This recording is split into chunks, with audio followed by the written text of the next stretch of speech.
আল্লাহ রাব্বুল আলামিন বলেন, বান্দা তোমরা আমার কোন নিয়ামতের অস্বীকার করবা, কোন কোন নিয়ামতকে তোমরা অস্বীকার করার ক্ষমতা তোমাদের আছে। আমি আল্লাহ রাব্বুল আলামিন তোমাদেরকে যে নিয়ামতগুলো দিয়েছি, আল্লাহ পাক বলেন, ফাবি আইয়ি আলাই রাব্বিকুমা তুকাদ্দিবান। আল্লাহ পাক বলেন, তোমরা কোন নিয়ামতকে অস্বীকার করবে? বান্দা, আমি তোমাদেরকে চোখ দিয়েছি, নাক দিয়েছি, কান দিয়েছি, দাঁত দিয়েছি, বডি ফিটনেস দিয়েছি, হাত দিয়েছি, পথ চলার জন্য পা দিয়েছি। তোমাদেরকে যে মাথা দিয়েছি, মাথাটা একটু মজবুত করে তৈরি করে দিয়েছি, কারণ তোমাদের শরীরের সব কিছুই মাথার নিয়ন্ত্রণে তোমরা চলো।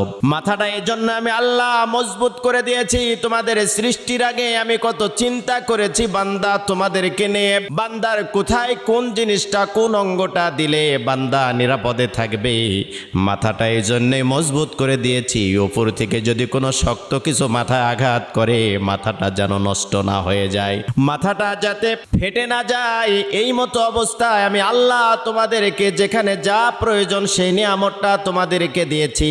গাছ ভরা ফল, পুকুর ভরা মাছ, ফসলে সুসজ্জিত করে তোমাদেরকে দিয়েছি, অর্থ দিয়েছি, টাকা দিয়েছি, সম্পদ দিয়েছি। তোমাদেরকে যে শরীরটা দিয়েছি, কত টাকার নিয়ামত আমি আল্লাহ তোমাদের শরীরের ভিতরে আমি দিয়েছি।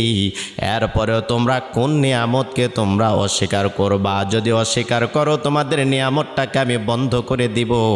আর যদি তোমরা অস্বীকার না করে এগুলোর নিয়ামতের যদি শুকরিয়া আদায় করো, আমি আল্লাহ রাব্বুল আলামিন তোমাদেরকে যা দিয়েছি আরো বেশি দিয়া তোমাদের জীবনটাকে আমি আল্লাহ উজালা করে দিব।